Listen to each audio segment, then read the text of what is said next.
High to all यार, ये video आप लोगों के लिए एनटीपीसी का जो आपके लास्ट 50 डेज बचे हैं उसके लिए है।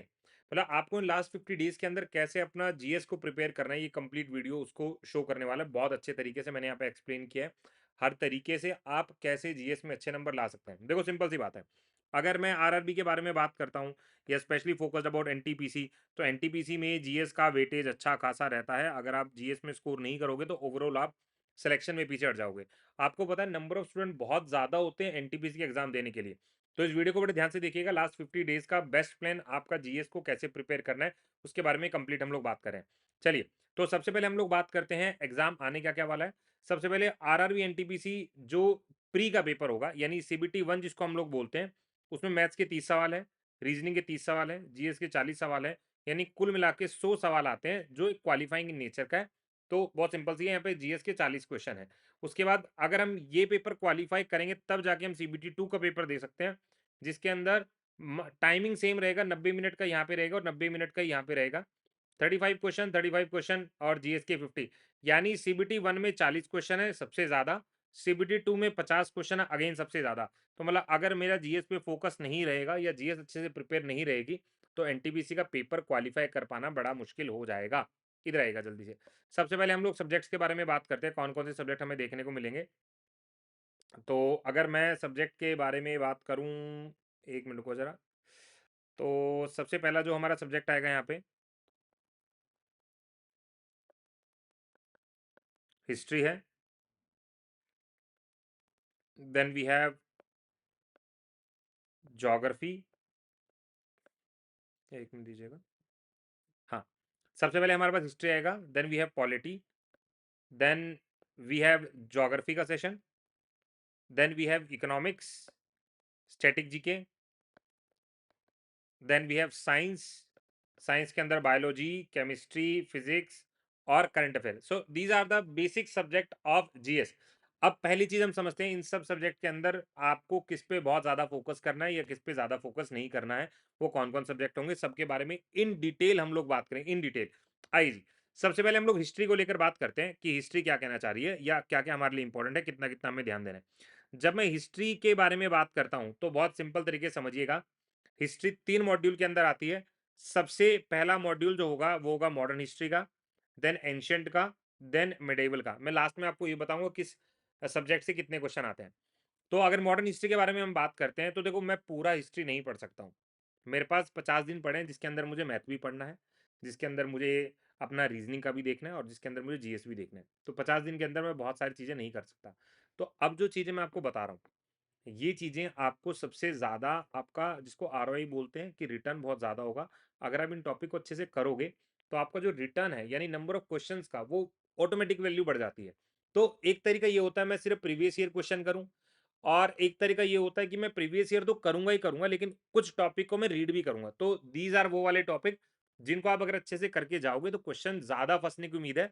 और ऑटोमेटिकली अगर मैं कहूँ पूरा हिस्ट्री के अंदर ये वो टॉपिक है जहां से नंबर ऑफ क्वेश्चन सबसे ज्यादा आ चुके हैं। ठीक है, देखिए सबसे पहले मॉडर्न हिस्ट्री के बारे में बात करते हैं। सबसे ज्यादा वेटेज भी मैं यहाँ पे लिख रहा हूं कि अगर मुझसे कहेंगे कि मैक्सिमम वेटेज अगर किसी का रहा है तो वो मॉडर्न हिस्ट्री का रहा है। पूरे हिस्ट्री के अंदर सबसे ज्यादा वेटेज इसी का रहा है। तो इसके अंदर टॉपिक भी थोड़े ज्यादा है। सबसे पहले आपको इंडियन नेशनल कांग्रेस पढ़ना है। अब जब आप इंडियन नेशनल कांग्रेस पढ़ोगे तो बहुत सिंपल सा है, सर मैं प्रीवियस ईयर क्वेश्चन कर लूं क्या? यार आप इंडियन नेशनल कांग्रेस उठाओ, सारे सेशन, सेशन कौन अध्यक्ष है, उस सेशन में क्या खास है, वो सेशन एक्चुअल में प्लेस कहाँ पे हुआ, मतलब कौन सी जगह पर हुआ, और ईयर। ये वाला टॉपिक ना अपने आप में दिखता छोटा सा लेकिन अच्छा खासा टॉपिक है। तो इस टॉपिक को आप पूरा कंप्लीटली पढ़ें। फिर आता है गवर्नर जनरल एंड वॉइसरॉय, यानी जितने भी वॉइसरॉय गवर्नर जनरल के बारे में उनके टाइम पे क्या क्या हुआ। जैसे क्वेश्चन आया था लेफ्ट की पॉलिसी रिलेटेड, हम लोग पढ़ लेते हैं सतारा है और ये सब जैतपुर है, संबलपुर है, झांसी है, नागपुर है, अवध है। तो इनका ना ईयर पूछा हुआ था। तो मैच द फॉलोइंग है, तो इन डिटेल आपको पढ़ना है। उसके बाद सोशल रिफॉर्म्स के बारे में आपको इन डिटेल पढ़ना है। सोशल रिफॉर्म क्या है? सामाजिक कुरीतियां। जैसे राजा राम मोहन राय की ब्रह्मो समाज है, प्रार्थना समाज है, आर्य समाज है, रामकृष्ण मिशन है। इन डिटेल पढ़ो। इन डिटेल क्या कहने का मतलब है, सिर्फ ये नहीं कि ब्रह्मो समाज का फाउंडर कौन है और किस साल, पढ़ो उनके न्यूज़पेपर कौन से हैं, उनके जर्नल कौन से हैं, मिरातुल अकबर उनके द्वारा चलाया गया है, किस भाषा में चलाया गया, इन डिटेल पढ़ो। तो ये वाला टॉपिक इन थ्योरी पढ़ना है। फिर स्ट्रगल मूवमेंट ये क्या है, ये सबसे ज्यादा पूछा गया यहीं से सवाल है। आपको बस एक ऑर्डर समझना है कि 1905 से लेकर 47 तक क्या-क्या मेन इवेंट हुआ। जैसे एग्ज़ाम्पल बता रहा हूँ जो हम लोग नहीं पढ़ते। अगर पूछे मेरठ कॉन्स्पिरेसी कब हुआ? नासिक कॉन्स्पिरेसी कब हुआ? ठीक है? तो ये वाली कॉन्स्पिरेसी जो है एक बार हम अगर ऑर्डर में पढ़ लेंगे तो याद हो जाएगा। स्पेशली थोड़ा फ़ोकस करिएगा जब मैं आपको एक ऑर्डर याद करने को बोलता हूँ, तो ये आपको थ्योरी में पढ़ना है।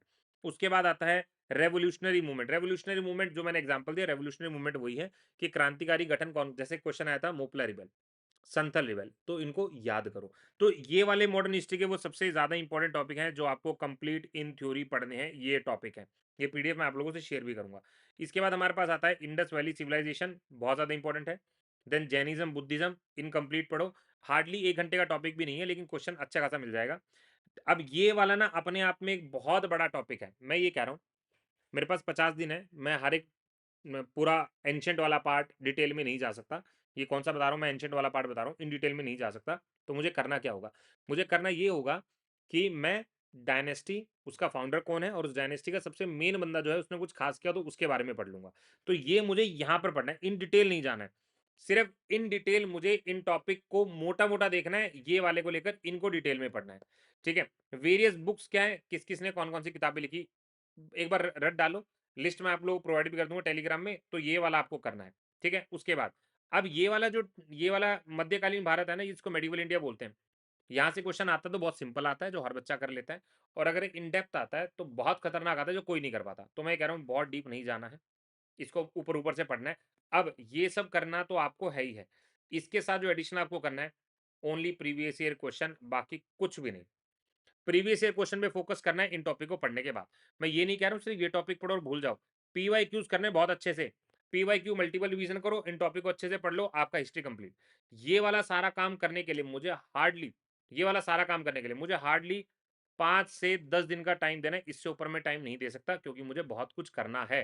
ठीक है? अभी मैं डेज़ के ऊपर भी बात करूँगा। फिर आता है पॉलिटी के अंदर। पॉलिटी के अंदर बहुत सिंपल सा है। इन टॉपिक को करो, आपका 80 टू 90% पॉलिटिकल सिलेबस यहीं से कवर। जैसे आर्टिकल, शेड्यूल, पार्ट्स और किस देश से क्या क्या लिया गया, ये है वेरी वेरी इंपॉर्टेंट, यहीं से क्वेश्चन फंसेगा।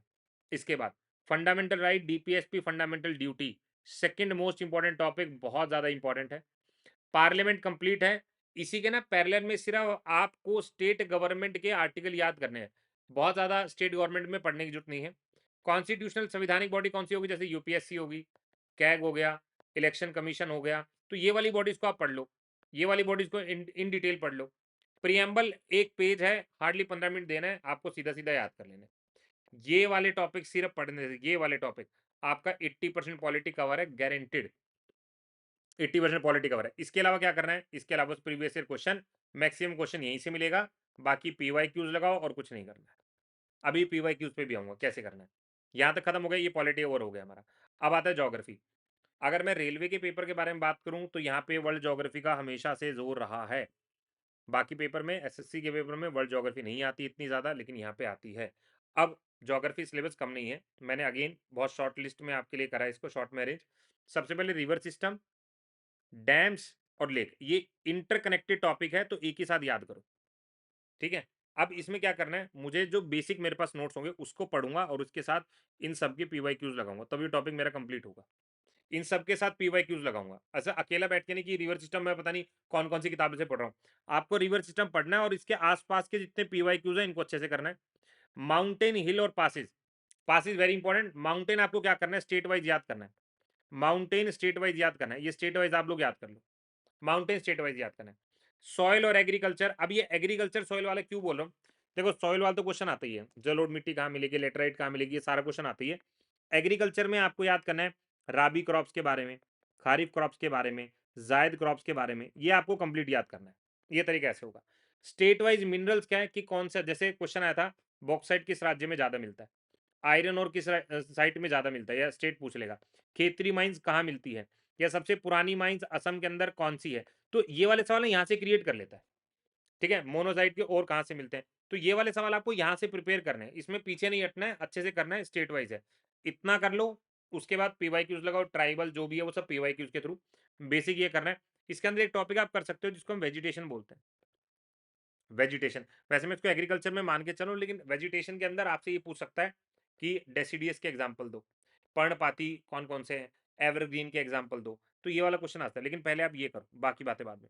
अब वर्ल्ड ज्योग्राफी के बारे में बात करते हैं। इधर देखना, वर्ल्ड ज्योग्राफी में पीवाईक्यूज पे सबसे ज्यादा फोकस रहेगा। वैसे मैंने देखा है कि यहाँ पे जो सवाल आते हैं ना, वो ऐसा सवाल भी आता है जो पहले कभी पढ़ा ही ना हो, तो उसके लिए मैं कुछ नहीं कर सकता। मैं प्रीवियस ईयर क्वेश्चन करूंगा, लेक्स, माउंटेन और जो भी स्टेट होगा।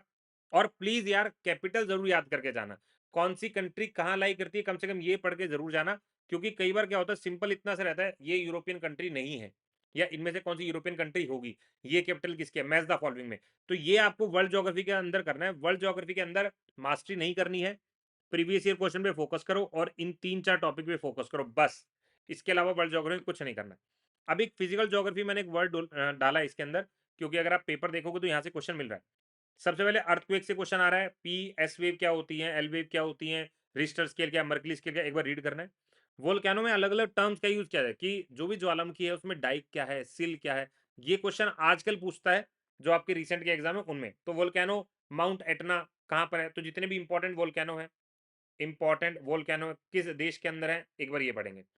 ओशन करंट और name of the tectonic plates, ये मैंने आज ही सुबह क्लास में करवाया था, जहां पे पूछा था नाजका प्लेट कहां पर है या मेजर प्लेट कौन सी है। तो ये वाला प्लेट वाला सवाल है, हार्डली 10 मिनट का कुछ टॉपिक रहेगा पूरा, लेकिन इजी है, एक बार पढ़ना जरूर, क्वेश्चन बहुत इजी होगा। ये ओशन करंट क्या होता है, कौन सा करंट गर्म होता है, कौन, जैसे क्वेश्चन पूछेगा पीरू करंट कहाँ मिलता है, बेनीजुएला कहाँ मिलता है, हमबोल्ट कहाँ मिलता है, ये क्वेश्चन पूछा हुआ है। तो ये 10-10 मिनट के टॉपिक है, लेकिन क्वेश्चन यहाँ से जब आएगा, अगर नहीं पढ़ा होगा तो गलत है।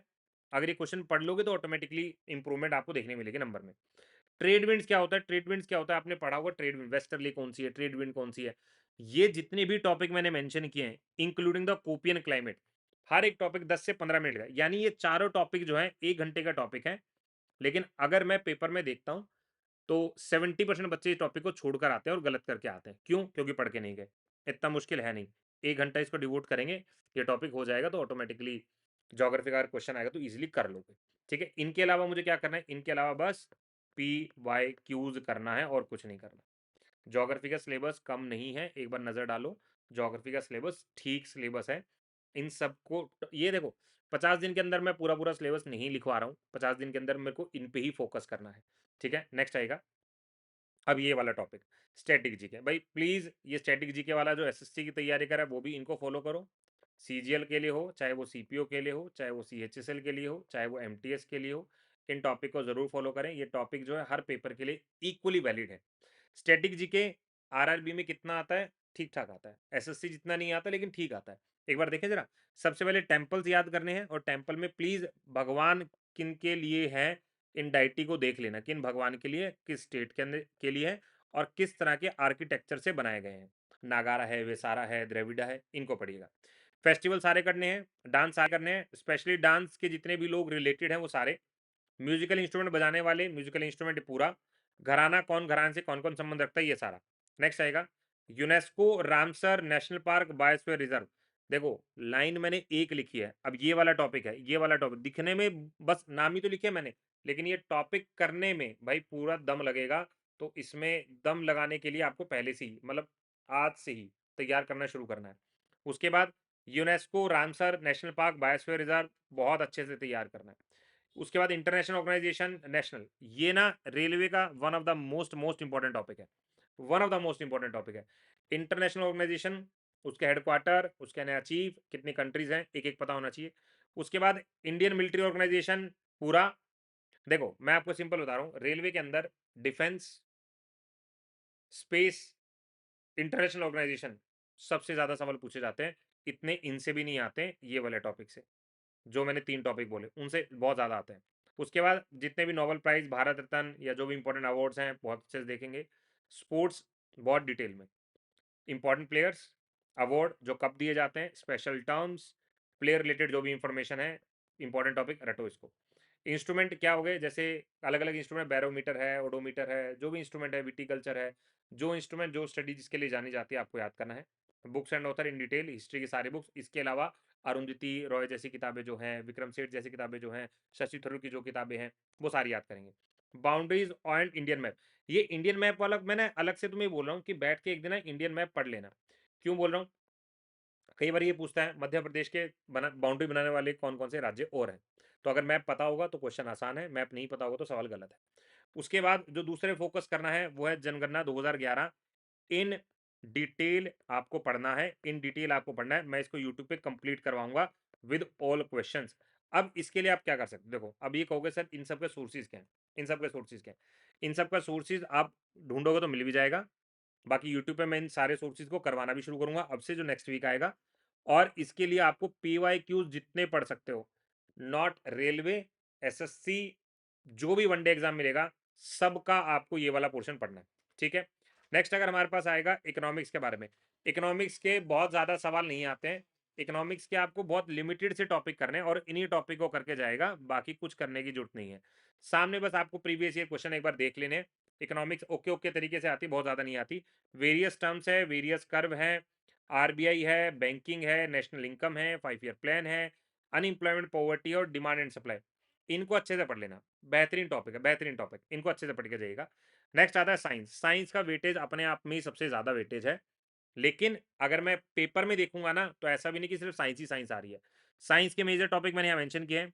वैसे मैं साइंस कहूंगा कि तुम थोड़ा डिटेल में पढ़ लेना, इन टॉपिक को तो डिटेल में पढ़ना ही पढ़ना है। Vitamin disease, plant animal kingdom, discoveries, cell और hormone, very very important topic. Even मेरा कहने का ये मतलब है, एनसीईआरटी में जो भी तुम्हें एनसीईआरटी के पीछे चैप्टर के पीछे क्वेश्चन मिलते हैं ना, उनको जरूर देखो। एनसीईआरटी बुक डाउनलोड हो जाती है, पीडीएफ में शेयर भी कर दूंगा, वहां से पढ़ो एक बार, पढ़ने में कोई दिक्कत नहीं है, पढ़ो एक बार, ठीक है। वही अगर हम बात करते हैं केमिस्ट्री के, तो अगेन मैंने इंपॉर्टेंट टॉपिक मेंशन किए हैं, periodic table, laws, organic chemistry, metal non metal metalloids chemistry. देखो ये वाला टॉपिक बहुत इंपॉर्टेंट, एवरीडे लाइफ का मतलब है हमारे आसपास क्या केमिस्ट्री का यूज हो रहा है। Washing soda, baking soda, sperm salt पूछा जाता है, कॉमन नेम, स्ट्रक्चर पैटर्न। जो टॉपिक लिखा है ना, आप उनको पहले बहुत अच्छे से करो, इसके बाद पीवाईक्यूज करो। 50 दिन में मैं हर चीज बहुत डिटेल में नहीं कर सकता, ठीक है। लास्ट फिजिक्स के मैंने इंपॉर्टेंट टॉपिक मेंशन किया, और ये सारे टॉपिक वो हैं जो अगर आप प्रीवियस ईयर का पेपर देखोगे तो मेंशन है, ये क्वेश्चन मिलेंगे यहाँ से। Units, light, work energy, radio activity, force, electric current और ग्रेविटेशन, बस इतना करना है। अब आ गया करंट अफेयर के बारे में, एक चीज बता रहा हूँ, 12 महीने का करंट अफेयर अच्छे से करोगे। एग्जाम मान लो आपका अप्रैल में है, तो आप शुरू हो जाओ कि आपको फेब से 1 साल पीछे जाना है, फेब तक ये कंप्लीट होगा, और उसके 6 महीने के बाद में करोगे। पहले 12 महीने का कंप्लीट करोगे, अगर ये हो जाएगा फिर 6 महीने के करोगे। जितनी भी गवर्नमेंट स्कीम पिछले 5 साल से स्टिल रनिंग में उनको पढ़ोगे, और 2005 से 2010 तक की स्कीम्स जो रही हैं, चाहे वो आज चल रही हो नहीं चल रही हो, प्लीज उनको याद करोगे, ठीक है। उसके बाद मंथली करने की कोशिश करो, डेली पे मेरे को लगता है ज़्यादा फोकस नहीं करना है। और करंट अफेयर के ऊपर ऐसा मतलब बेसुध नहीं होना है कि मैं 10 दिन करंट अफेयर पे लगा रहा हूँ, ऐसा बिल्कुल नहीं करना है, बहुत ज़्यादा फोकस नहीं करना है। करंट अफेयर थोड़ा अनप्रडिक्टेबल रहता है। नेक्स्ट, कंप्यूटर के लिए सिर्फ पीवाईक्यूज करो, बहुत ज़्यादा नहीं आता है, ठीक ठाक सा आता है, प्रीवियस ईयर करोगे तो भी बात बन जाएगी। तो ये है हमारे मोस्ट इंपॉर्टेंट टॉपिक। इन सब टॉपिक का जो पीडीएफ होगा वो टेलीग्राम चैनल पर आपको मिल जाएगा, डिस्क्रिप्शन में होगा। आरआरबी के लिए लास्ट 50 दिन, यानी एनटीपीसी की बात कर रहा हूँ, लास्ट 50 दिन में इन टॉपिक को बहुत अच्छे से करो। मेरी क्लास रोजाना सुबह 10 बजे और 7 बजे होती है। 7 बजे में टॉपिकल होगा, ये जो जो टॉपिक मैंने लिखवाए ये सारे टॉपिक, और यहाँ पर आरआरबी के मिक्स जो क्वेश्चन है या पेपर वाइज क्वेश्चन है वो सारे यहाँ देखने को मिलेंगे। उम्मीद कर रहा हूँ आपको हर चीज़ बहुत अच्छे से समझ में आई होगी। इन्हीं को अच्छे से करो, बहुत ज़्यादा चीज़ें करने के लिए ऐसे ऐसे नहीं भागना है कि ये भी कर लूंगा ये भी कर लूंगा, इसके नोट्स बढ़िया जो है उसी को मल्टीपल रिवीजन के थ्रू करो, तब जाके आपका अच्छे नंबर आएंगे। बहुत ज्यादा करने से अच्छे नंबर नहीं आते, जो कर रहे हो उसी को अच्छे से करो, उसी से नंबर इंक्रीज होते हैं, ठीक है। चलिए, उम्मीद कर रहा हूँ पेपर में बहुत अच्छा परफॉर्म करोगे। जो भी आपके डाउट्स रहेंगे कमेंट सेक्शन में पिन कर देना। बाय बाय, टेक केयर, जय हिंद।